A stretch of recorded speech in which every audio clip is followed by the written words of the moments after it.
Dear ladies and gentlemen, I would like to kindly ask you to take your seats. We're about to start in a few seconds, so I'm just going to wait a few, seconds. In the meantime, please don't forget to mute your phones. We have cameras here. If your phone goes off, we'll just film you.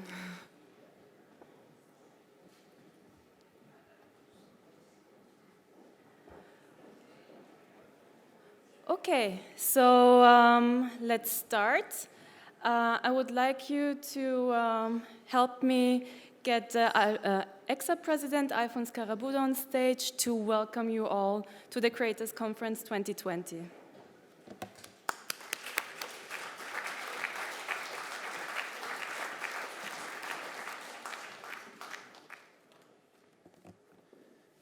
Thank you, Alicia. Well, getting me on stage is not that difficult, really. Thank you, Simon. We still have a few colleagues out there, I think. But I will take the liberty of starting this Creators Conference off. So, dear ladies and gentlemen, fellow creators, honored representatives of the European institutions, on behalf of the European Composer and Songwriter Alliance, it is my pleasure to welcome you to the Creators Conference 2020. Let me first take you back 3 years ago. Many of you would remember the words of Jean-Claude Juncker, the former president of the European Commission, when he presented the copyright package in September 2016. He said that artists and creators are our crown jewels. The creation of content is not a hobby. It's a profession. And it's part of the European culture. I want journalists, publishers, and authors to be paid fairly for their work. Today, more than 3 years later, we can truly say that the EU has delivered on its promise. European policymakers heard and understood the struggles that we, the authors, face in today's digital environment. They decided to support us by adopting the Copyright Directive last year. But today, the Copyright Directive is not yet a reality for European authors. The ball is now in the court of the EU member states, which have to implement this directive and to deliver on the promises made to creators. As we begin a new decade, we, the creators, look with optimism into the future. We believe that the member states will help future generations of creators who want to write, compose, create, and be fairly remunerated for their creations. But I have to say that I'm also a bit sad today. Not only because of Brexit itself, but also about the recent decision of the UK not to implement the directive. Our British friends have been with us to defend and improve our rights. The British government, as well as many British MEPs, have united in support of this directive. So why should British creators not be able to benefit from those achievements? We strongly believe that our fellow British creators should benefit from the same level of protection as all other creators in the EU.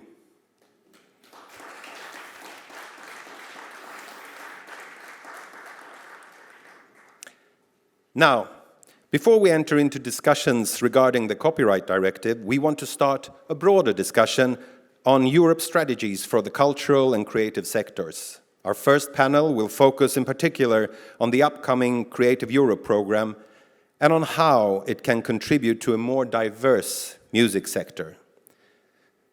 As a second step, we will look into the state of play of the implementation of Article 17 of the Copyright Directive. Where are EU member states on closing the value gap? After that, we will move further along and look at how to achieve fair remuneration through contracts between creators and their counterparts. Today, authors too often do not benefit from the exploitation of their works, and many companies still disrespect authors and their basic economic and moral rights. Articles 18 to 23 of the Copyright Directive, if implemented correctly, may improve this situation and rebalance the relationship between authors and their contractual counterparts. Member states should fully seize this opportunity. But before entering into those debates, please let me thank the Creative Europe program and all our partners that have been most crucial in making the creator's voice heard here today. NUPA, GEMA, SACEM, STIM, PRS for Music, ZAIX, Bumastemra, Sabam, Teosto, the Society of Finnish Composers, Finnish Music Creators, and the Finnish Music Publishers. I want to thank them sincerely.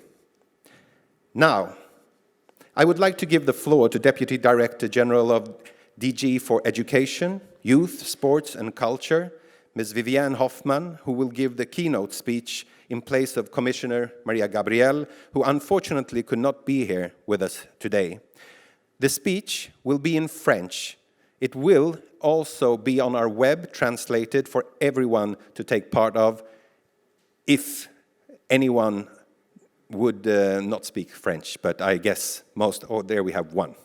Well, we're very glad to have you here, so without further ado, please, I wish you all an informative as well as inspiring Creators Conference, and invite Ms. Hoffmann on stage. Please welcome her with a round of applause.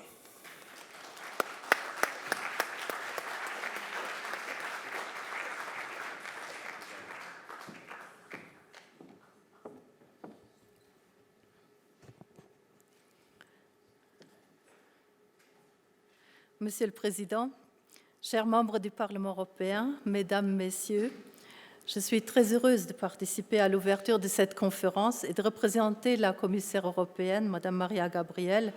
Madame Gabriel avait l'intention d'être ici cet après-midi, mais elle a dû modifier son agenda en raison de contraintes imprévues.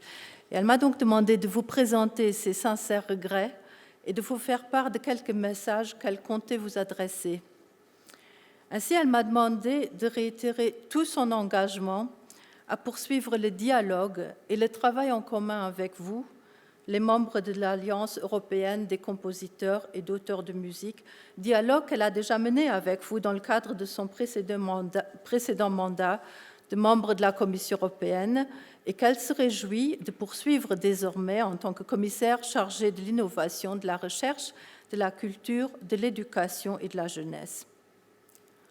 Notre diversité culturelle, la diversité de nos expressions artistiques et culturelles à travers l'Europe et le rayonnement de la culture européenne au-delà de nos frontières figurent parmi nos majeurs atouts. Ceux-ci peuvent se compter en termes économiques, de création d'emplois, d'innovation, ou bien en termes de projets réalisés grâce au talent et au savoir-faire de chaque acteur culturel, ou encore en réfléchissant au rôle de la culture dans la manière de vivre ensemble dans nos sociétés empreintes de valeurs telles que l'ouverture d'esprit, l'esprit critique et l'inclusivité. La musique est un formidable moyen d'expression et de communication. Elle marque et souvent elle anticipe les développements et changements de nos sociétés au-delà des frontières, tout en accompagnant les personnes dans leur trajectoire personnelle. Et c'est pour cette raison que nous avons développé l'initiative Music Moves Europe, une approche focalisée qui vise à promouvoir les atouts principaux du secteur de la musique en Europe, sa créativité, sa diversité, sa compétitivité. Vous allez cet après-midi débattre des grands enjeux et des possibilités de soutien de la musique au niveau européen. les défis, mais aussi les perspectives de développement offertes au secteur de la création et de la musique européenne dans un monde marqué par de multiples transitions, telles que les développements numériques rapides, la globalisation, la modification des modèles commerciaux et des chaînes de valeur, ainsi que les changements qui en découlent dans la façon de produire et d'atteindre son audience. Ceci constitue la toile de fond de vos discussions. Quels sont dès lors les enjeux majeurs? Comment est-ce que les secteurs de la culture et de la création peuvent demeurer suffisamment innovants et flexibles pour s'adapter aux mutations technologiques et économiques? Dans quels environnements ou dans quels écosystèmes peuvent-ils le mieux évoluer et susciter la création de nouveaux modèles commerciaux, de nouvelles façons de travailler qui soient équitables et justes? Comment donner toutes leurs chances aux artistes émergents, aux petites structures, afin qu'aucun créateur, aucun talent ne se voit privé de bonnes conditions pour faire aboutir son projet?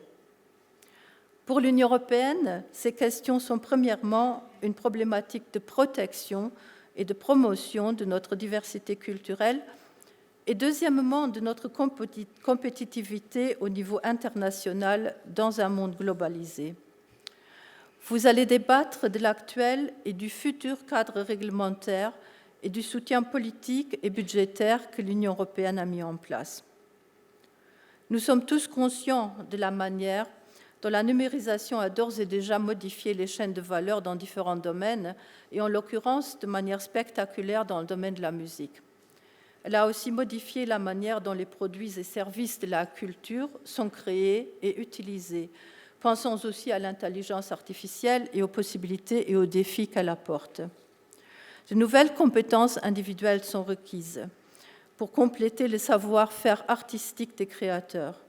De nouvelles compétences transversales, compétences numériques, compétences liées par exemple à la gestion d'entreprise sont devenues de plus en plus nécessaires. Je pense en particulier aux personnes qui travaillent de manière indépendante, par exemple les compositeurs. Dans le cadre de Music Moves Europe, nous avons lancé durant les 2 dernières années des actions ciblées afin d'adresser des défis tels que des appels à propositions dans les domaines de la professionnalisation de la formation, de la distribution en ligne, des petites salles de concert ou encore de la co-création. Nous avons également lancé des études européennes couvrant des sujets comme la stratégie européenne pour l'exportation de la musique. Et cette étude sur l'exportation de la musique vient d'être publiée. Je vous invite à en prendre connaissance. D'ailleurs, nous avons eu un débat passionnant sur les résultats de cette étude au festival Eurosonic Norderslag à Groningen le mois passé. Nous nous attachons aussi à soutenir le développement de compétences transversales à travers d'autres initiatives. Je pense à nos initiatives dans le domaine de l'éducation et au programme Erasmus. Et vous discuterez aussi d'un autre aspect fondamental, à savoir la mise en œuvre de la directive sur le droit d'auteur dans le marché numérique unique. J'en profite d'ailleurs pour saluer mes collègues de la Direction générale Connect, présents ici pour approfondir cette discussion avec vous. Disposer d'un environnement réglementaire adéquat est une condition essentielle pour que les secteurs de la culture et de la création se développent en regardant l'avenir avec confiance, en particulier dans un monde en pleine transition numérique. Avec l'adoption de la nouvelle directive sur le droit d'auteur dans le marché unique numérique, une étape clé a été franchie pour soutenir et stimuler la création culturelle et pour garantir les droits des créateurs. Il s'agit maintenant de faire en sorte que les avantages des nouvelles mesures soient ressentis sur le terrain. Un autre objectif important sera l'adoption de la proposition pour le nouveau programme Europe créative, de façon à ce que ce programme ambitieux puisse prendre le relais de l'actuel programme dès le début de 2021. En s'appuyant sur le succès que le programme connaît, la Commission a proposé que son budget soit renforcé de plus de 30% dans les années 2021 à 2027 et permette ainsi un soutien renforcé aux projets de coopération, aux initiatives sectorielles spécifiques dans différents domaines, y compris la musique, et aussi à la mobilité des artistes au-delà des frontières, qui sera une de ces nouveautés. Ainsi, le programme permettra d'encourager la distribution des répertoires de musique en Europe et au-delà de l'Europe. Il prévoit aussi une plus grande ouverture sur l'international, notamment en termes de coopération avec les pays de notre voisinage immédiat, avec les Balkans occidentaux et avec l'Afrique. Le soutien portera aussi sur des actions de formation et de développement des publics pour les répertoires de musique européens, ainsi que des travaux d'analyse du secteur. La plupart de ces initiatives sont actuellement testées à travers une action préparatoire qui est, en effet, Music Moves Europe, stimuler la diversité et le talent de la musique européenne à laquelle l'ECSA participe. Europe créative, le programme de financement, est bien entendu indissociable du dialogue que nous menons en commun, que ce soit avec l'ensemble du secteur de la culture dans le cadre de Voices of Culture ou à travers Music Moves Europe. Je remercie d'ailleurs l'ECSA pour votre participation active à ce dialogue. Comme vous le savez, c'est sous le chapeau de Music Moves Europe que la Commission européenne structure son soutien à la musique européenne pour stimuler et renforcer sa diversité, sa capacité à évoluer et à atteindre de nouveaux publics. Et ce dialogue inclut la situation des auteurs et des compositeurs, y compris celle des nouveaux auteurs et musiciens. Nous ne pouvons pas laisser leurs talents inexploités.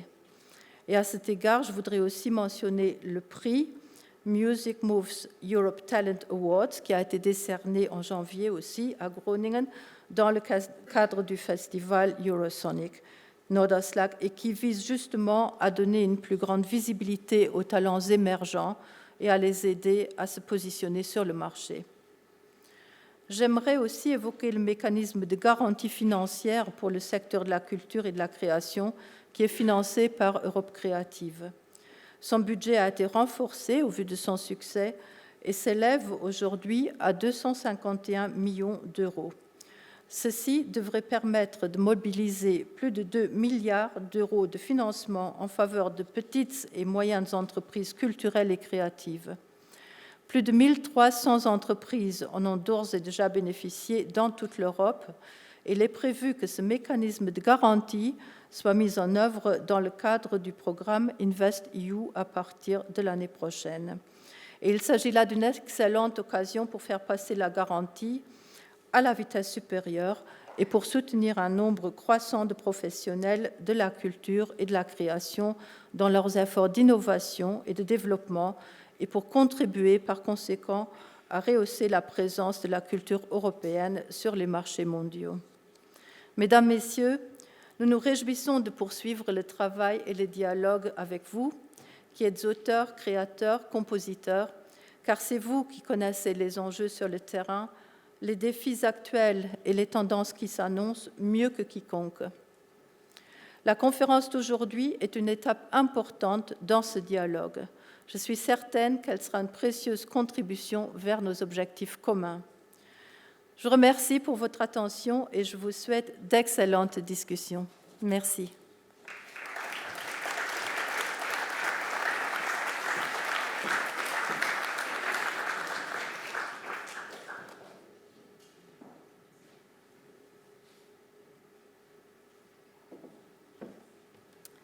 Dear ladies and gentlemen, we'll go to the next point of our program, and I would like to introduce CEO of SACEM, Jean-Noel Tronc, to give a keynote speech on the topic of our first panel, Europe's strategies for the creative and cultural sector. Thank you.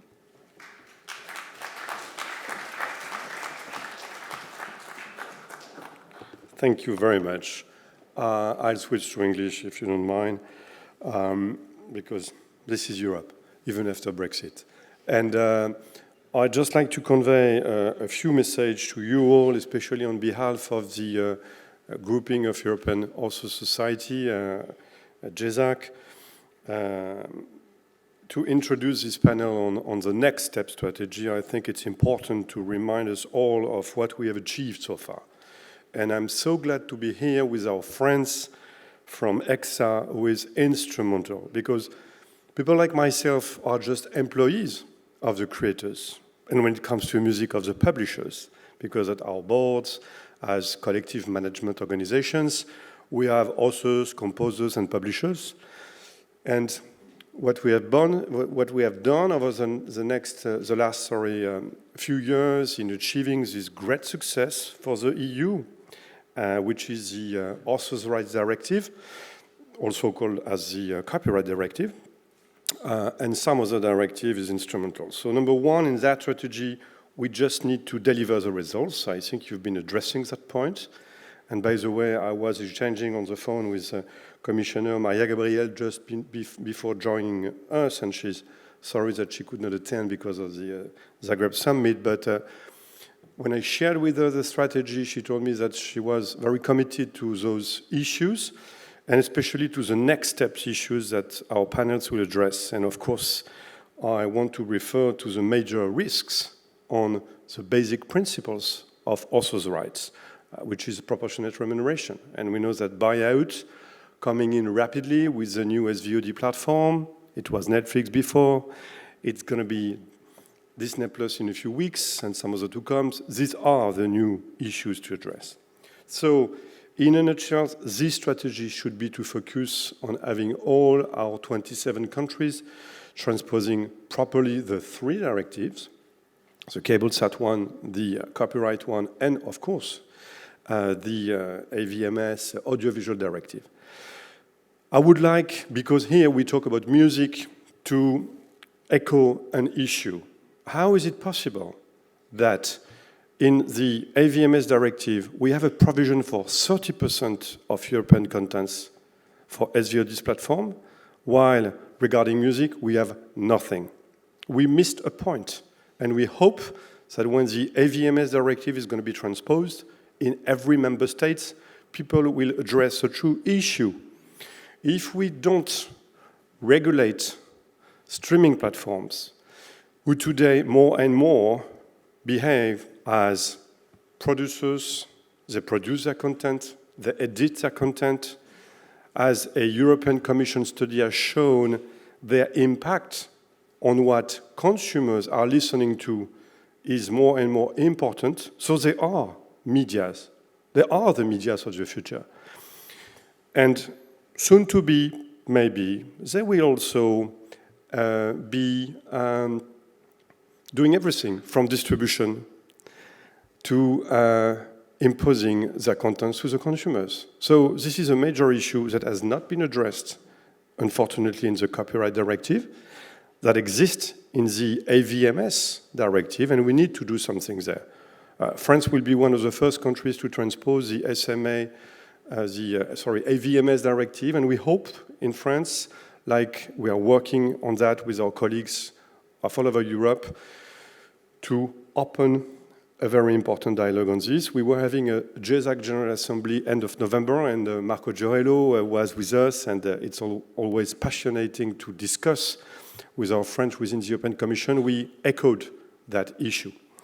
Number three, we need to be very cautious, because when we see what some tech giants have been doing over the last month, they still believe it's not over, even with the directives. What's happening in France is an interesting case. The rights, the neighboring rights for the press and for the journalists has been in the French law transposed. This is a European directive.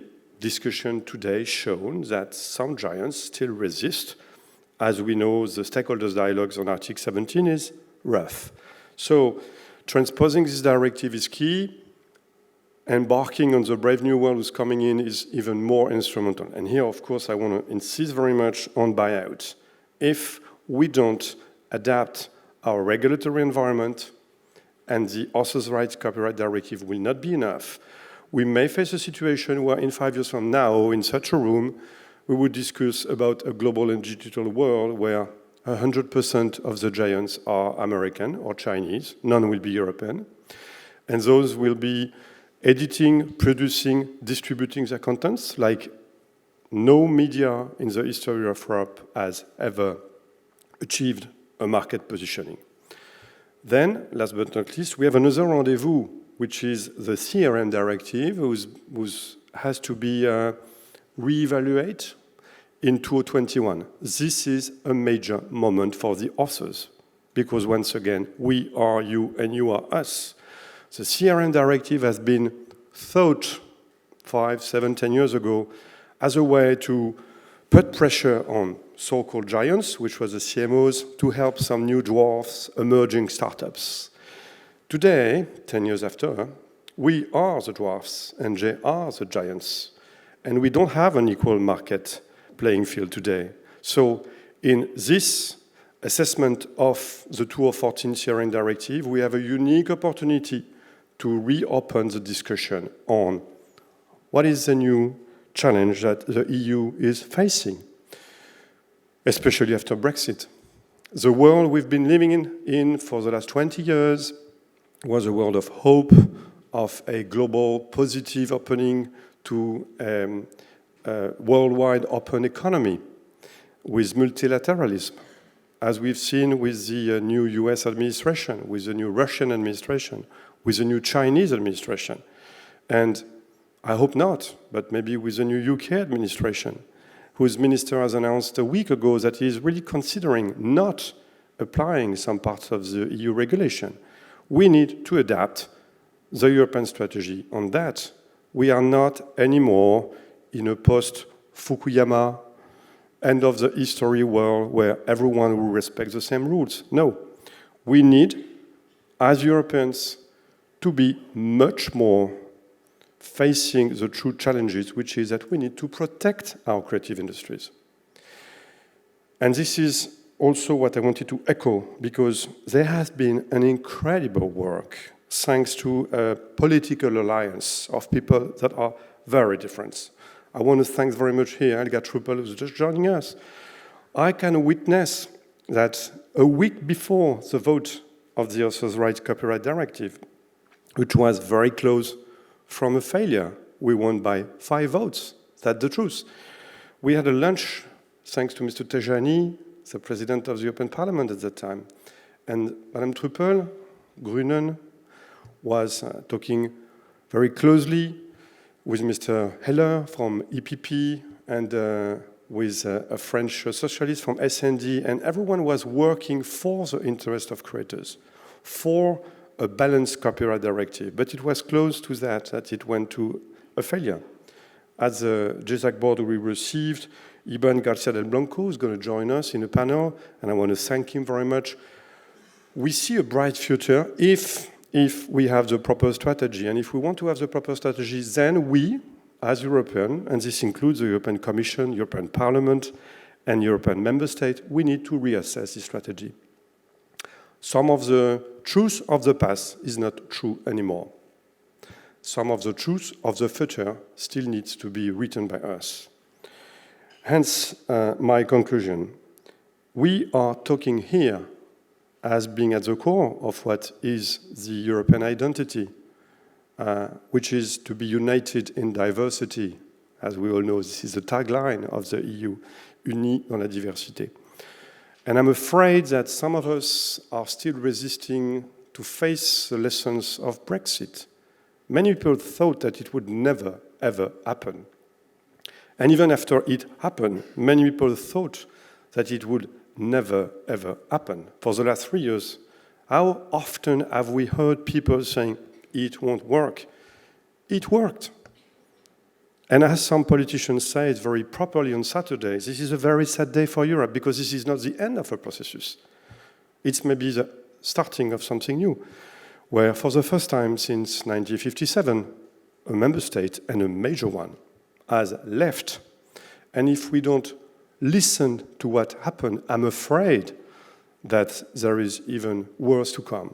And so my message to you all is that because we represent culture, because we are at the core of Europe, authors are the soul of this continent, we need to embark in some broader perspective. I wrote a book in April where I tried to echo that conviction, which is that if we want to recreate a real sense for the European ordinary citizens, of passion for the EU, we cannot continue the way we've been doing that for the last decades. From the 9th of May, there will be a new convention to reinvent the EU organization. This is going to be very interesting and ambitious. I'm sure it will last for 2 years. But what for the basic, real ordinary citizens? In my book, I make some weird proposals like using the possibility of the existing treaties for a referendum in the EU to offer the citizens the possibility to choose people, real people, on the bills, the EU. Today, if you take your euros, you have bridges and windows. This is empty. The emptiness of the soul of the EU can be read on our euros.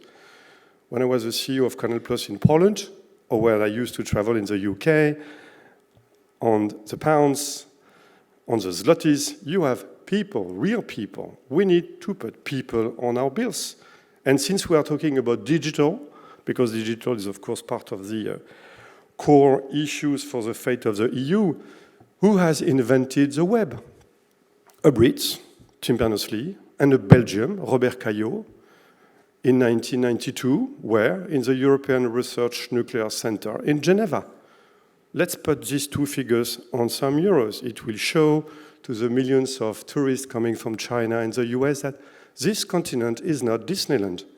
This continent is a continent of creation, of innovation, which is something that unites startups and arts, because our creators, our composers, our songwriters are as innovative as anyone working in the tech industries. And many of them, by the way, are doing tech.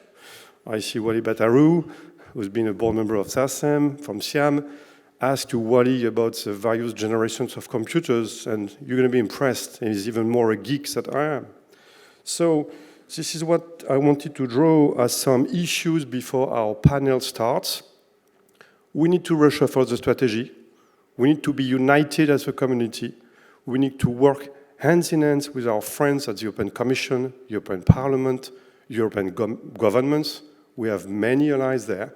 We all together redefine what culture, what for. We know, as you mentioned it, that there are 7 million jobs in the EU. And by the way, I think one of the objectives of Madame von der Leyen should be to say, how do we go from 7 million jobs in the creative industries in Europe to 10 million jobs in 5 years? This is feasible. But if we don't adapt the strategy, we may also go from 7 to 5. So my conclusion will be, because of Brexit, we need to realign. Copyright is a good example. There are 27 countries in the EU today. Only 2 of them, Malta and Cyprus, are really copyrights. All the other countries are authors' rights. We should redefine the names. The copyright unit in the European Commission should be rebranded authors' rights and copyright, because authors' rights and copyright do not have the same meaning and consequences for the creators. We should rebrand because we should rethink. And last but not least, we fight for the authors' rights, but most of all, we fight for the rights of the authors. Thank you.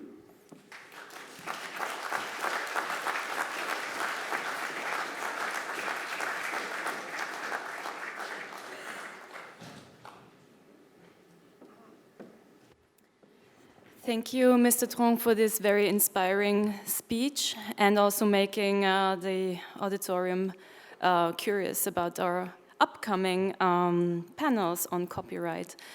I would like to introduce now Aafke Romeijn. She's the moderator for our next panel on European strategies for the creative and cultural sector, and she will introduce the speakers. Please give a hand for Aafke.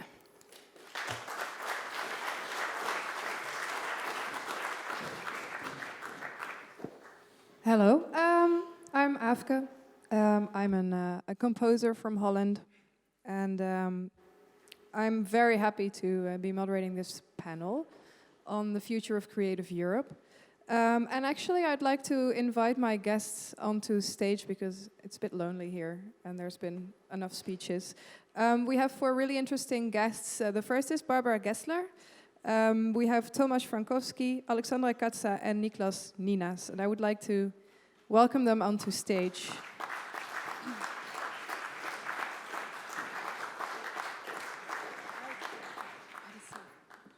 Have a seat.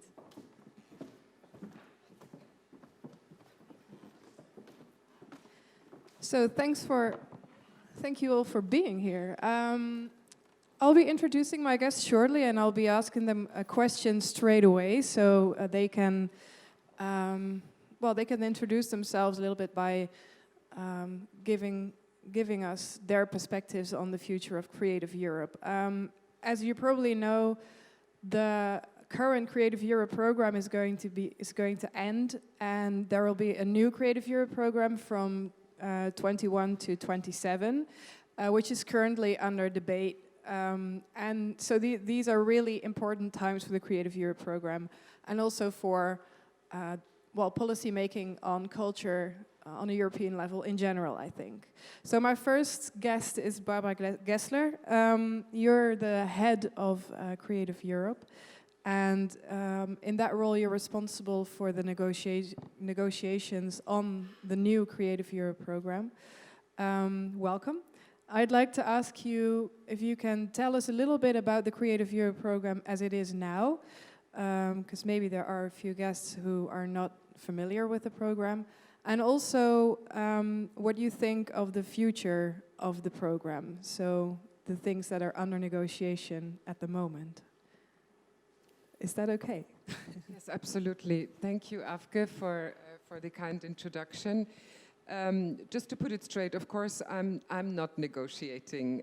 I'm negotiating together with my colleague from DG Connect. We're the two blondes in the negotiation team, but we're discussing with the European Parliament, obviously, and with the member states, and some of the representatives are also in this room today. So I think it's great that this conference managed to get all the institutions together to talk about the relevance also of music in the framework of Creative Europe. Already now, as you may know, there's a lot of money going from Creative Europe into the music sector.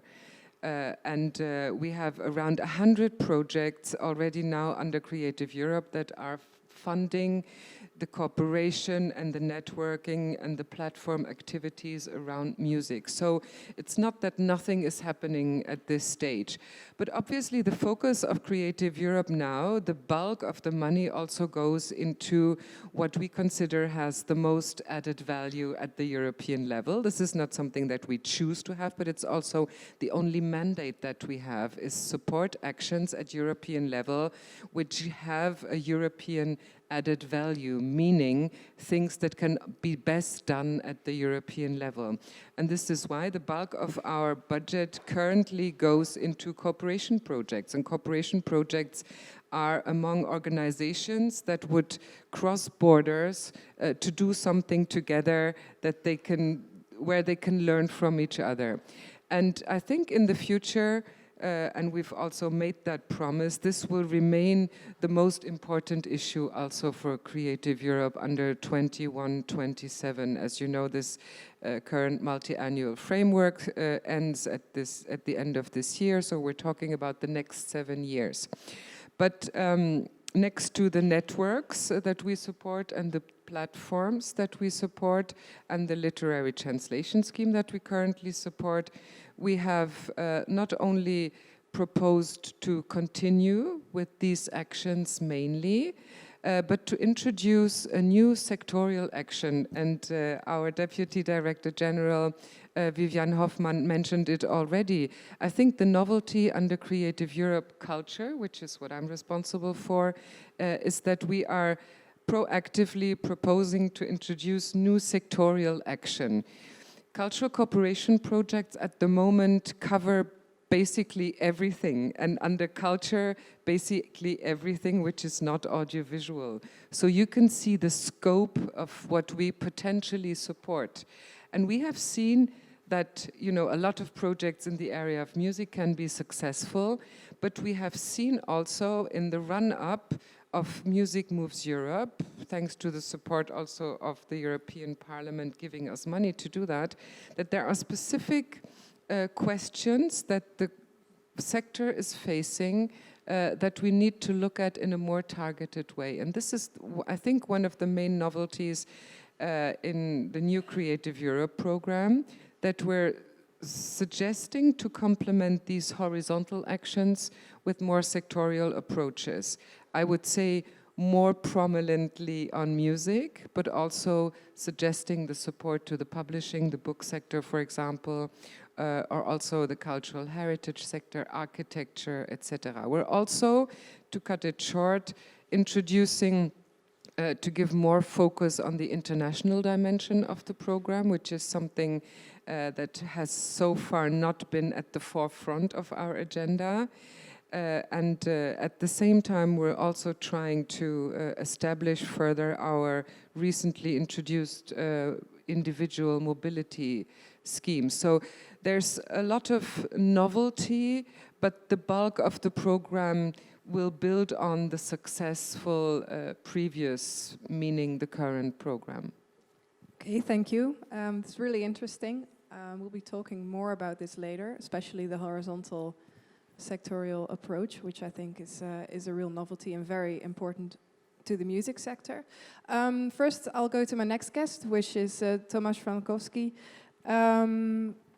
You were elected in 2019 for the EPP group in the European Parliament. Before that, I read you were a professional football player for Poland, and you were the third most successful goal scorer of the whole Polish football history, if I'm not right, if I'm not mistaken. After Lewandowski. Which I think is really cool as a big football fan. Anyway, so now you're a politician, which is why we're here. I would like to ask you about the position of the European Parliament when it comes to the Creative Europe program and also the music sector, the music industry within this program. Can you tell us a little bit more about that? Yes, hello. I would like to thank you for an invitation to this interesting event. I think this debate coming is really important and timely, given the fact that we are in the middle of discussion of the new Creative Europe. 3 years ago, my colleagues from the Culture and Education Committee started a preparatory action Music Moves Europe. I need to say that it was supported by almost all political groups in the European Parliament. And when I was elected as a member of the Parliament and became a member of the Culture Committee, I've decided to continue this preparatory action with other colleagues. One of them is Niklas Nienass from the Greens, sitting here. As, like you said, as I am a former football player, I need to say that a teamwork is the Parliament is important, especially where you are looking to support some initiative. In this case, it worked perfectly. I think that with Music Moves Europe, the Parliament decided to reinforce the focus on music, and I'm very proud about this. So, as you know, in the Parliament we have asked to double the budget of the Creative Europe program. Why? Because the current is quite small, given the fact that the creative and cultural industries are growing sectors and very perspective. That is why we need to be ambitious, and I know that I won't be easy, but without an important budget, we won't be able to implement the priorities on this program. Thanks. Okay, thank you. So what you mentioned is also really important to us, that the European Parliament has suggested to double the budget for the Creative Europe program, which is currently under debate. So more on that later. First, I'll go to my next guest, Aleksandra Kaca, composer from Poland. You've done many things. You mix many genres of music, and you've led many projects, and you've won prizes. You can all read it in the program book if you're interested. But what I'm interested most of all is, as a composer, you have a clear view of how Europe could be helping authors in the field. And I asked you earlier, have you ever benefited directly from EU funding? And you said not directly, but maybe indirectly. Can you tell us a little bit more about that, and about your thoughts on how Europe can be more supportive for authors? Actually, I have never benefited from the EU fundings, but let's say that I did small research and I see a few issues that can be discussed and can be helpful for creators. And first of all, as an individual artist, a composer, music maker in general, you cannot really benefit from the EU fundings, such as Creative Europe or the Music Moves Europe program. You have to first create some kind of a network or a platform, have different partners from different countries, institutions. You have to have your own contribution, and when it comes to bigger projects, it can be, I see it as an obstacle. As far as the application is concerned, I talked with my friend who is a professional music manager, and she told me that she devoted over half a year of everyday work to prepare such an application, and I cannot really imagine a creator that is not really professionally trained as a music manager, or is not capable to fill in the papers correctly. And this is also a very, very big obstacle. I'm professionally dealing with music management, but still, I don't know if I would decide to apply for Creative Europe or Music Moves Europe. I mean, Creative Europe, not at all, because it's too wide as a program. How can you even compare music to painting to filmmaking? I mean, for me, it's really, I cannot really imagine it. Then, coming back to the application thing, I think that creators who are deciding to apply for Music Moves Europe or Creative Europe should have an access to people, professionally trained people who are dealing with applications. And creators should really focus on creating if you want to obtain a project of, let's say, a great value. And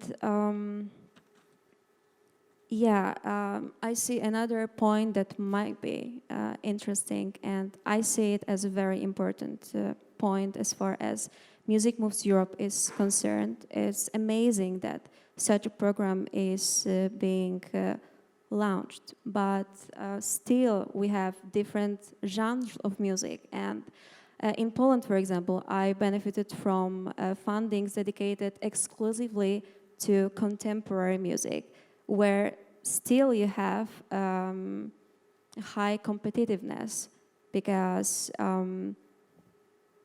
how can you compare project which engage a big symphonic orchestra to a project, for example, who is consisting only of a small ensemble? And then, moving forward, how can you compare contemporary music project with pop music or rock music? So I think it should be a narrowing down still. Okay, thank you. So that's two important issues you raised. The accessibility of European money for individual artists. So it's a bit too on a meta level right now.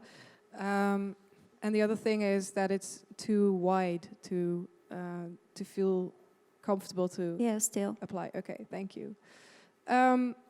The fourth guest, I think, has already won the competition for best socks. I don't know if everyone can see them, but they're great. They have the European flag on them, which I love. His name is Niklas Nienass, parliament member for the Greens from Germany. As you listen to Aleksandra and her concerns regarding European funding for music, do you think it would be possible to have a more approachable way of opening up these funds for individual artists? Because now they're often just available for bigger platforms or companies. What do you think about that? Well, if we talk about the funding through Creative Europe or anything like that, is it working? Is his microphone working? It's number 4. Yes, it works. Okay, great. Okay, so if we talk about those programs, we have to see that the funding is really limited, and therefore also we have this European way to deal with it, which means that national states are in charge of national support for culture, whereas every time you need funding from European institution, it always has to have a European dimension. This is one issue, and this is also the issue why you need to have so many people aligned, but I think Barbara can actually explain that even better than I can. However, the question that I raised there is, should we keep that all on European funding projects? Is that everything that we do in European politics to support creators, or shouldn't we actually go further beyond? Because my issue with the idea of everything is state funded is simply when we look at other member states and other countries actually, which might not be in Europe, but also even in member states from Europe, when you have funding, state funding for art, for media, for creators, for authors, it can be used to limit the freedom of the arts, and that is something that we don't want to see. And therefore, I think we need to have a discussion about how can we change the way we're working in order that every author makes enough money, and not just relying on state funding. And that is a discussion that we need to face, and I think that is actually a discussion that we can face in Europe, because one big issue that the whole ecosystem is facing is obviously the internet. You can see it as a problem, you can see it as a chance. However, we have to face it.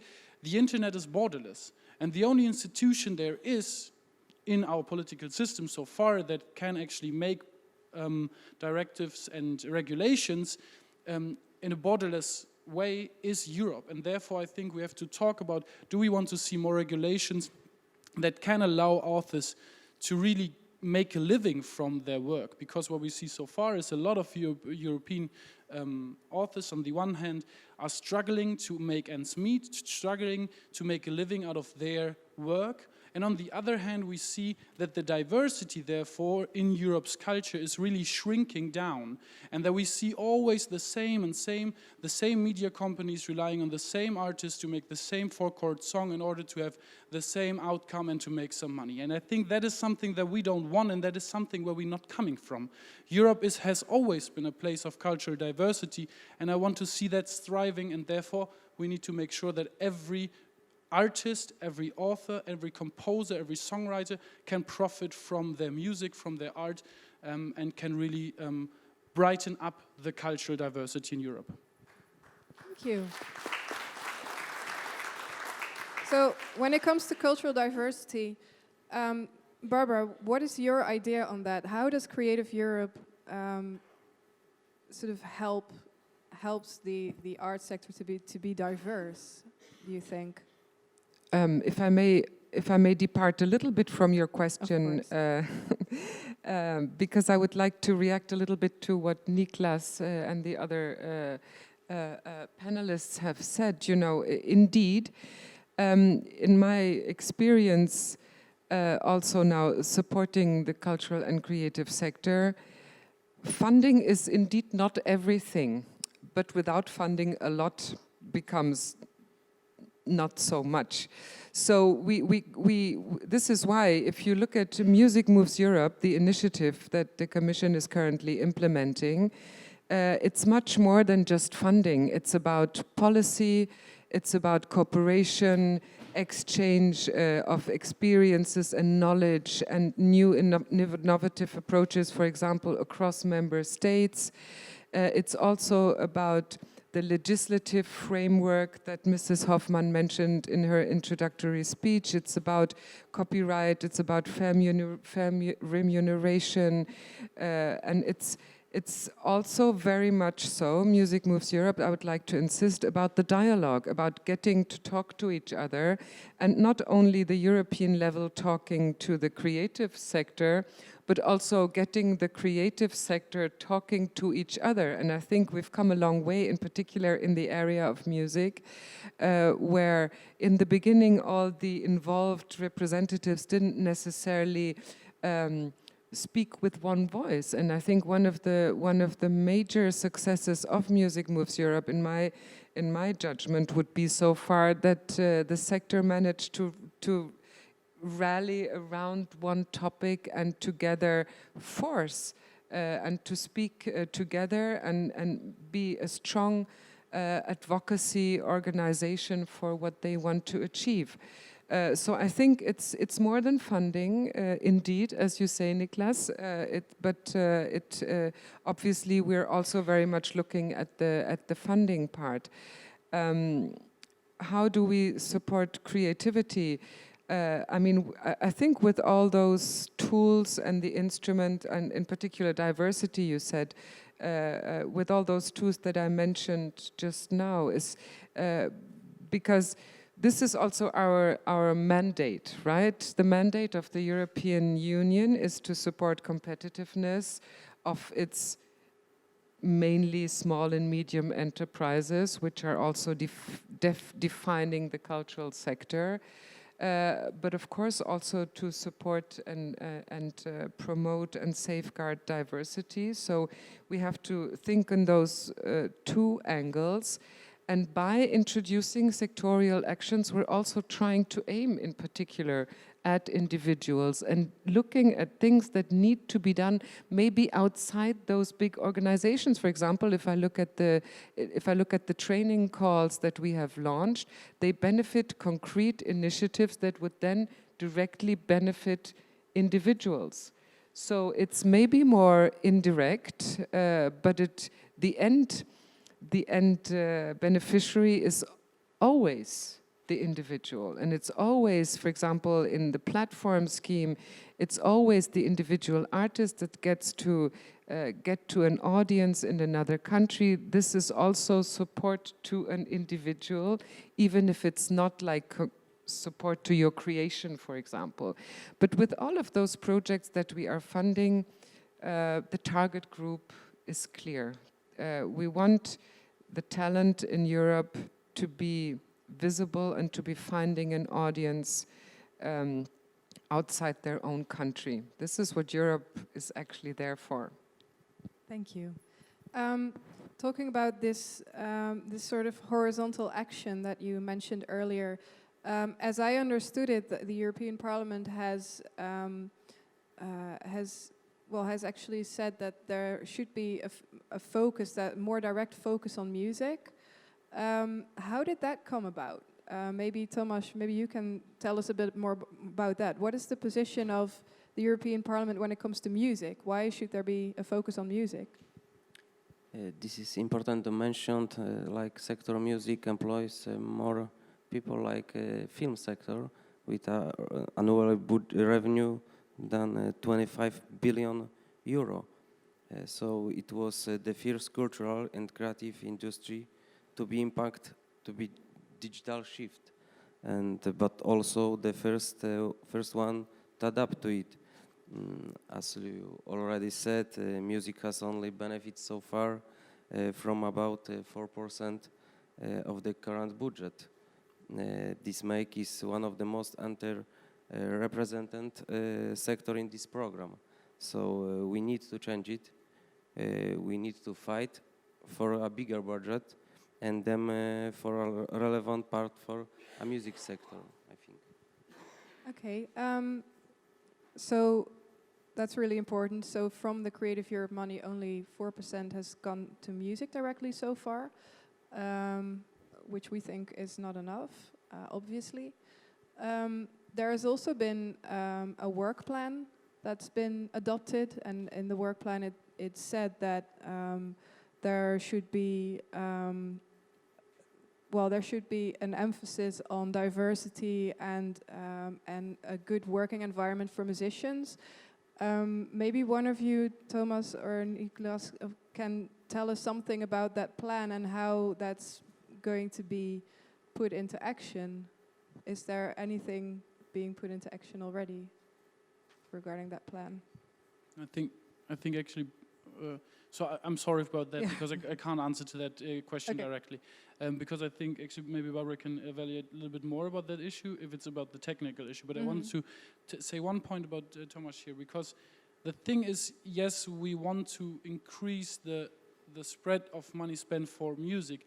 However, you know, if we would have the same discussion now within the organizations for example, a film lobbyist, then it would be, oh no, if you give the music money to the music people, then we don't have enough and we need so much more. The issue is not if we want to give the money to music or film or whatever. The issue is that we don't have enough money in there, and that is the actual problem that we are facing.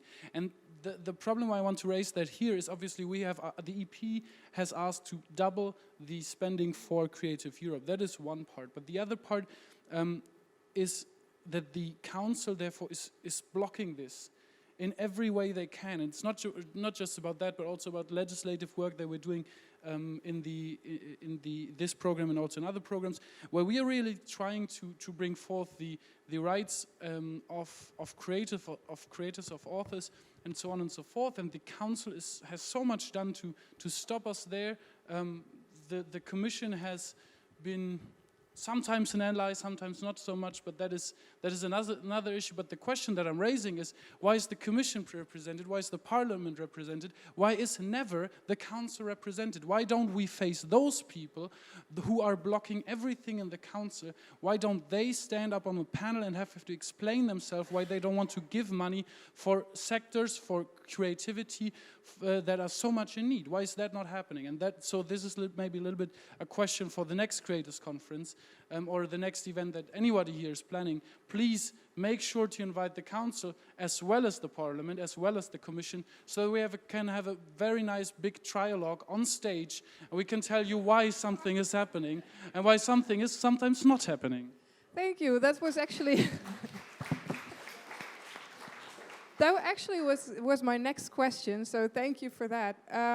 Because I read that everything's being blocked by the council, and I don't know why personally. I can only think of, you know, the representative of the Netherlands who is in the council, and I sort of know what kind of direction that's going into. So I don't have too much faith in that. But do we know what the main problems are of the council with this, with the Creative Europe program, or with, you know, the proposal to double the budget? Is there, because I don't know it, so I'm just curious, how is that going? Why are they so much against this? I'll do something which is not in my nature, but I'll do it for the purpose of being complete. Obviously, I try and put myself in the position of the member states. I would like to mention a few things. First of all, in the area of culture, and again, the colleagues, MEPs, have mentioned it, we're talking about an area which is reigned by subsidiarity. And subsidiarity means that we're supposed to do at the European level what is not better done at other levels. Meaning, if you're better, for example, in Berlin, supporting clubs, then you should do it in Berlin. And we will do it at the European level where it makes sense. And then, of course, this goes for the regional level. In Germany, for example, for the Länder level, we know that in Germany, culture, and in other countries, like here, for example, as well, culture is very much a regional competency. And then you have the national competency to support the creative sector. So we're always under this scrutiny to be able to say, this is what Europe needs to be done. By the way, also in a way of justification. I use the opportunity of saying that we always have to justify why we want to support culture and creativity. And this is why sometimes, you know, we like it or we don't like it. We sometimes have to look very carefully, why would Europe have to step in and where does Europe not have to step in? This is not always understood. Support to individual artists, for example, is not something where national funding is missing. It's not something necessarily where the EU will step in. This is not our role. So this is one explanation also for the role of member states that are very closely looking into what the scope of Creative Europe should actually be in all our activities. Second, you know that we're talking about the general multi-annual financial framework at the moment. So this is about the whole of the EU's budget. And even though Creative Europe is only a small part of this whole budget, there's a lot of money that goes into culture and creativity also via other programs. For example, the regional funding, the social funding, everything we consider as so far cohesion funding, research, for example. A lot of money is also directly spent in the cultural and creative sectors outside Creative Europe. And I think it's fair to say that nobody's really, I think, anymore against funding culture at the European level. On the contrary, it was mentioned in the speech before, we have a momentum at the moment for the recognition of the relevance of culture for the building of a European identity. We have this recognition that culture can play a role for society and for the individual well-being. So I think this is very well understood also at member states level. However, the general discussion is more about the repartition of the budget in general and which are the actions that really need to be supported at the European level. So I think nobody so far said we don't want to support culture, but it's more about the general budget that goes to the EU, and that is something that I think goes further than the question we can actually try to solve here. The impact is, of course, potentially not good for us, but I mean, the Commission has proposed 30% more for Creative Europe. This is rather ambitious. And by the way, it wasn't a given.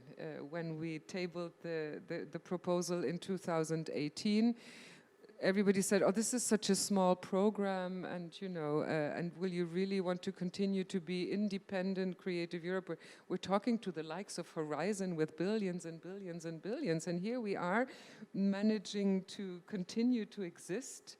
And now we have to fight for this budget, and with the strong support, I think also with the people that are sitting around the table that are coming from the culture ministries, with the Cultural Affairs Committee where the member states are represented, they are of course allying with us and saying, you know, we need more money, but they are not necessarily the ones that have the money in their pocket. They need to go to their finance ministers and explain. And they have the same discourse to do than we have within Europe. Yeah, it's okay. It's fine. Thank you. Yes, and of course,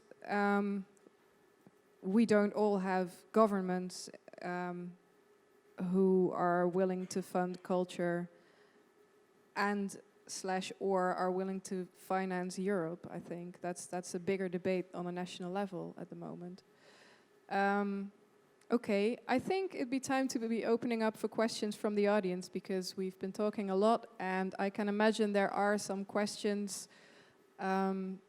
So if there's anyone who has a question, please raise your hand. The first question always gets a bonus. I don't know what the bonus is going to be yet, but because it's there in the back is someone with a question. Is there a microphone for the audience? Oh, that's great. Hi, thank you very much for this very interesting discussion. My name is Elise, and I'm the coordinator of Live Europe, the platform for new European talents that's also funded by Creative Europe. And I have one question that refers back to the European Music Strategy study that was referred in the speech of Viviane Hoffmann at the beginning. And I think, well, first it's very interesting to see come to fruition one of the first results of the Music Moves Europe initiative. And it was really interesting to read concrete facts about things that we've been talking about and that we've been trying to defend with Live Europe, such as the dominance of the Anglo-Saxon repertoire and the difficulty for emerging European artists and European artists in general to cross borders. So I was wondering what would be the follow-up of this European music export study. Okay, is there anyone here who feels like answering this question? So it's about the follow-up of the Music Moves Europe and then the European, I don't know what you call it exactly, but it's European music export study. Ah, thank you, European export studies. Is there anyone who can say something about that? Do you know something? Well, I mean, we basically launched and issued the study, and it was presented at the end of last year, and we're now looking into the conclusions and how we can follow that particular initiative up. But so we will get back to you very shortly. There were debates already in Groningen about it. So what we're doing also is testing it with the sector and saying, which way to concretely implement it. It's also a question of resources, in a way. If I mentioned earlier to you that under Creative Europe, we have opened the international dimension, but we still don't know exactly, as we all know, and we keep on saying how much money we will have. There will be also a little bit of a dependence on how much we can actually put into this concrete action in the future. But it's clear that there's a willingness on our side, at the Commission side, and I think also with all of those that are involved here, to make sure that the European creative talent and creative output is also more supported at the global level, because I mean, the panel later will even show it to a greater extent. The global competition is, as the name says, global. It's not only a European competition. So we believe firmly that the study needs to have a concrete follow-up. As you may also know, we have a new commissioner. The new commissioner just started. We have a new president. So I think, now we're slowly but surely getting into gear, into making all of this happen, and also the support, for example, to the follow-up of the study on the Music Observatoire, because this is something that many of you have mentioned over the past years as one of the biggest challenges at the European level to gather relevant data. So we're looking into all of this, and hopefully will be practical soon. And we're doing this not alone. We're doing this together with the national expert offices, as you know, because they are obviously the experts on the field, and we're in dialogue and constant consultation with them. Thank you. That's actually also an interesting topic, I think, for this panel, since we're here talking also a little bit about what Europe can do for individual artists. In my experience, the Export Bureau, especially in Holland, has been reaching out really successfully to individual artists and also to artist societies to meet them and to tell them about their role.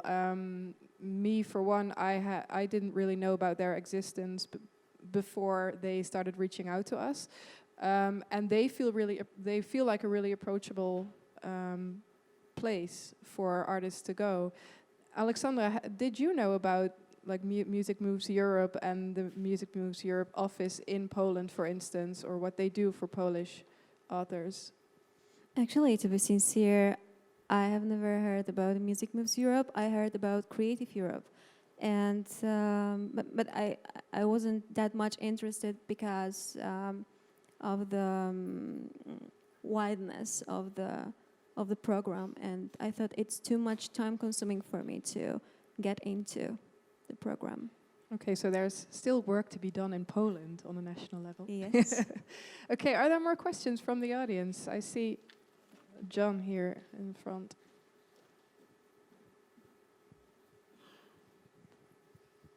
Yeah, my name's John Groves, and I was very happy about what Niklas said with the supports for the idea of fair remuneration. And to answer the question, your strategies, I think that what we could do is to perhaps try to establish a best case scenario where we take this best case to the people with the worst cases to perhaps give them good examples. One start could be with our dearly departed friends in the UK, perhaps to start off there, also to perhaps do something to change the minds there. Because the basic thing to do to stop this subvention carousel is to protect the composers that they are able to earn money by themselves, and to stop the companies that are doing a grab and taking parts of their income.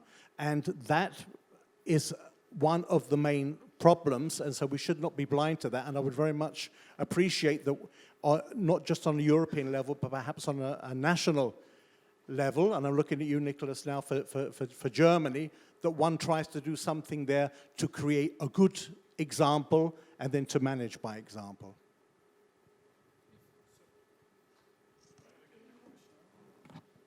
Sorry, did I get the question right? If we have a good example in Germany? It was not so much a question, but a suggestion. So it was okay. It wasn't a question. Okay.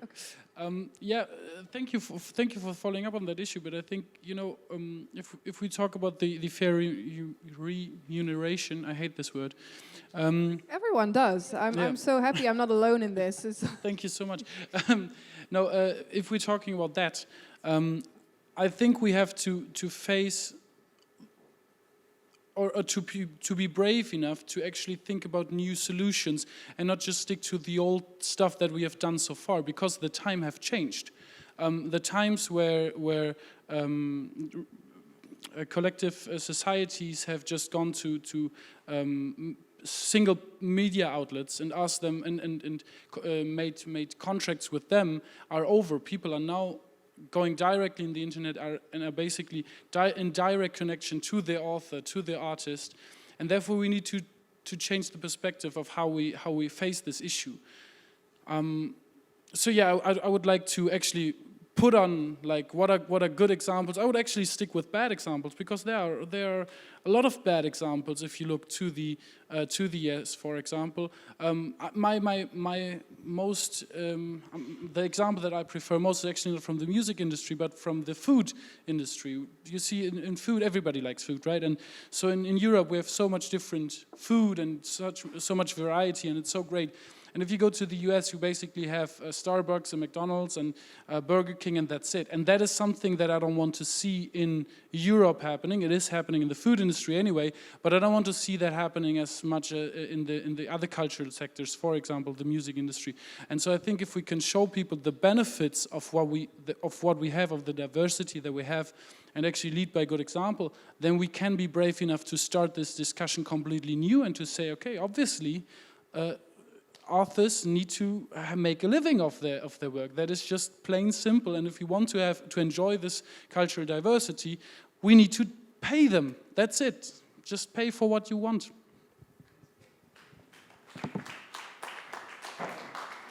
I think nobody disagrees with that here in this audience. I see a question over there. Or over there. Oh, okay, Esther. Yeah. Go ahead. Thank you. My name is Esther Gottschalk from the Netherlands. Niklas, I was because of your story, I was thinking about a possible solution, which also addresses another issue, that a lot of the streaming companies and the tech giants are hardly paying any taxes in Europe or in specific countries. And we all are clearing the way for them to pay less and less taxes. And therefore, they do not contribute to our local economies and our national economies and European economies. And also, by not paying taxes, they're not contributing to investment systems for composers and musicians. So a very obvious thing to do would be on a European level, and even larger than that, of course, but to tax and also link it directly to investment in the cultural sector, because the channels, of course, make the money because of the content that has been made. So by taxing them and investing, earmark it for authors and for creators, that would absolutely be a solution. Is this a plan that's already been proposed or been talked about, or? I have to say, I'm not so much into the details of the taxation at the moment.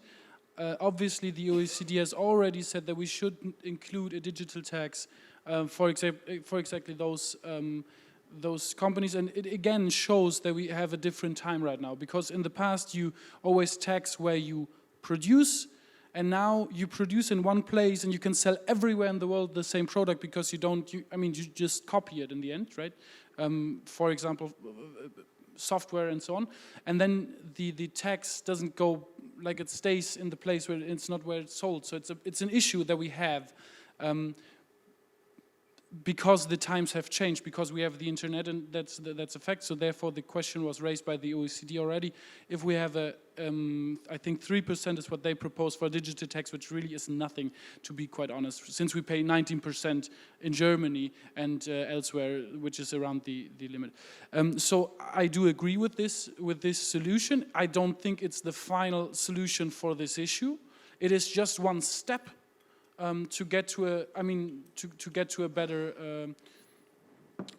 better society that introduces. But obviously, if we would earmark those 3% from Google, Facebook, Amazon, Apple, there would be really a burst for the cultural subsidies in Europe, obviously. However, I think it's not everything. Just to make that sure.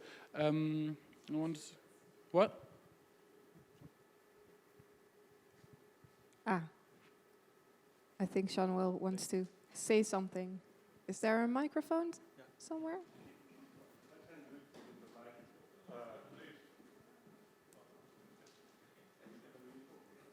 Just 2 seconds, there will be a microphone.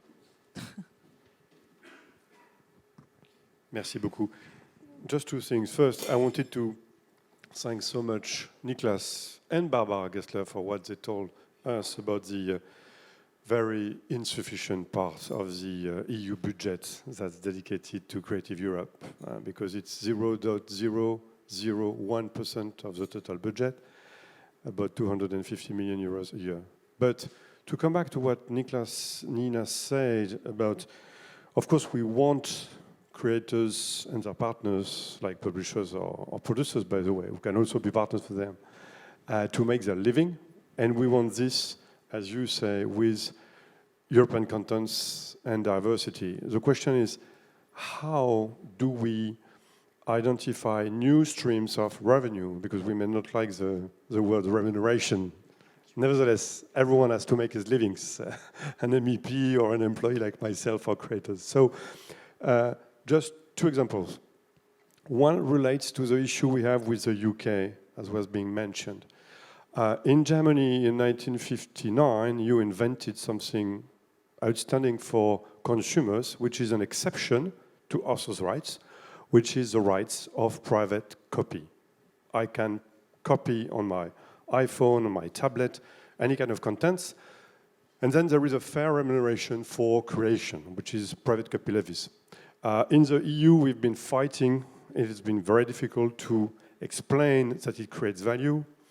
that those devices are being manufactured today outside of the EU, in Asia, and that on an average, the margin on such a device is close to 60 to 70%, while on a business model like Apple Music or Spotify, their margin is close to 5 to 10%. So just to give you this example, because in the UK, private copy levies have never been implemented, the loss for the creative forces in the UK, and by the way, in the rest of Europe, has been in hundreds of millions of pounds that have been lost. And that's, for you, MEPs, an issue for the next coming years, because we know that the lobbying behind the attempt to destroy this source of revenue, of remuneration for creation, comes from a so-called Digital Europe lobby, which is cool as a brand. But I mean, you know, we are digital today.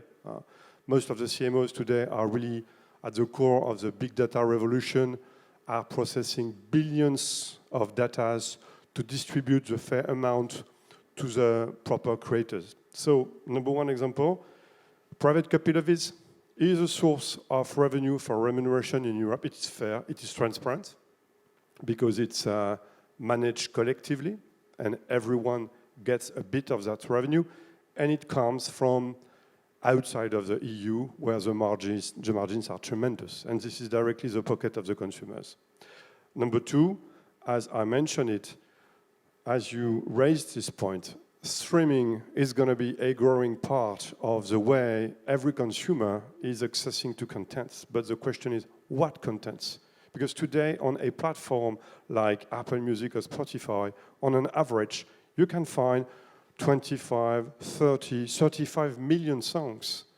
But the truth of the matter is, as some EU Commission studies have shown, because of the growing role that the playlists that are being edited by those platforms, less and less will the consumer have really a choice to accessing a variety of contents. Hence, the JSAC strategy and suggestion to the European Commission, which is that if you don't regulate this platform, I'm not referring Article 17 of the Copyright Directive, I'm talking the next step. If you don't regulate the platform, if you don't ask for transparency on the algorithm, then we will have champions, digital champions, with market share, by the way, who are clearly an issue for the rules of the internal market, who can produce, edit, and distribute in a way where they control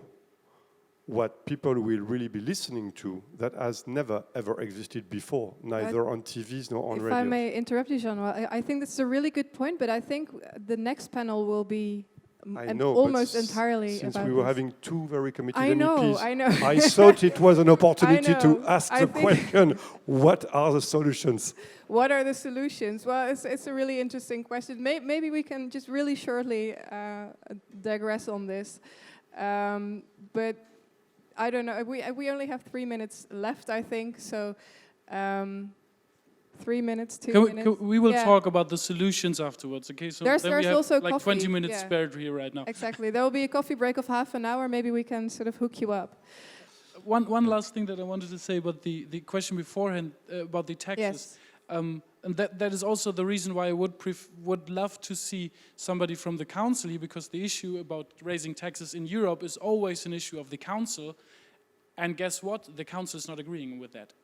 We don't know, I can't tell you now why, because I'm not in the details, but I would love to see somebody from the council explaining why they don't want to raise taxes on those who are just not paying their fair share. Okay, so the last question that always sticks in my mind whenever I'm... Sorry, yes. One last question. Emmanuel Legrand, I'm a journalist, but also last year I worked for about a year with some fellows to answer a call for tender from the European Commission on the European Music Observatory, which, like remuneration, is another word that is very hard to pronounce. One of our frustrations last year is that it was election year for the European Parliament, and we could never actually test the idea of the observatory with members of the Parliament because you were in an election year. So my question to Niklas Nienass and Tomasz Frankowski is very simple. Do you think today in the European Parliament there is a consensus or a majority for a time when projects relating to culture and the creative sector will be presented, that it will be actually voted by the Parliament, that there is that kind of consensus, that the feeling that cultural projects are actually good for the European Union and therefore should be supported? So, okay. I would love to tell you no, yes. However, I'm not so sure.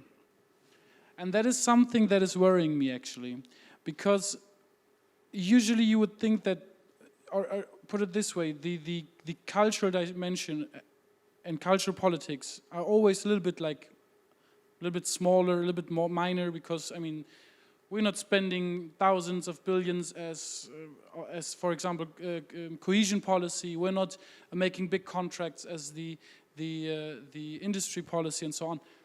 We're not dealing with national crisis as the foreign policies. So it's always a small part of politics, cultural politics, and always just enthusiasts in there who really care about the issue, which is always great to work with those people, because if you're in the cult committee, it's just good to see a lot of people who are really concerned about that issue. The problem that I'm having, and I think that goes for everybody in the cult committee, is actually that we see that there's actually more and more disinterest in culture policy. So I can't tell you right now if there's a clear yes, even though I would say that normally everybody should support it.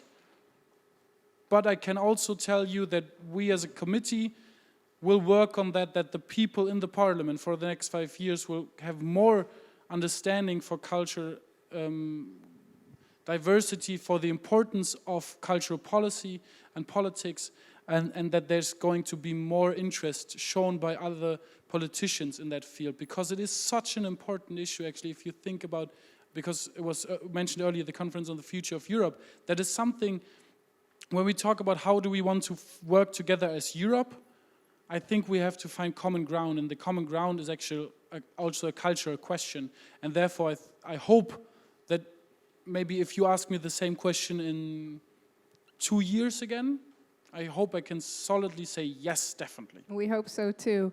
We're over time. Barbara wanted to react just shortly to...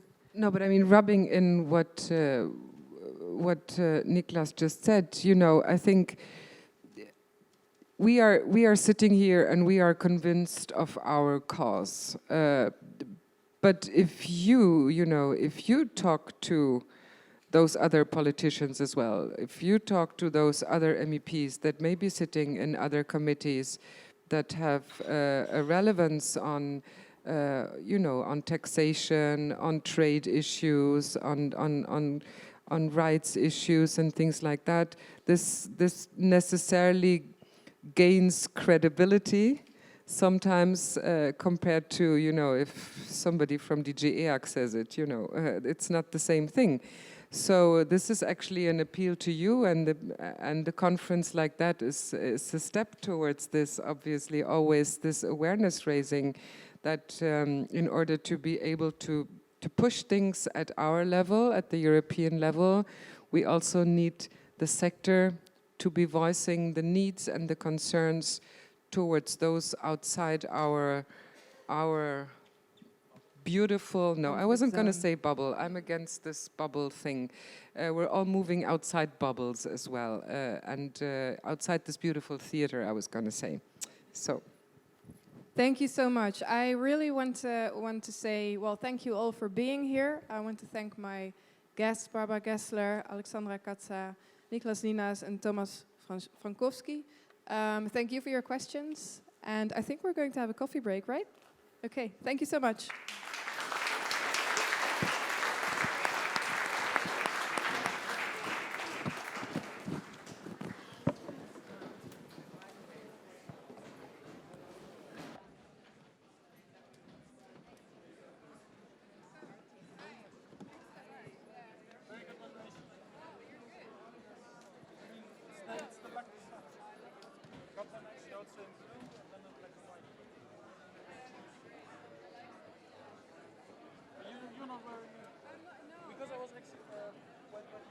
So George.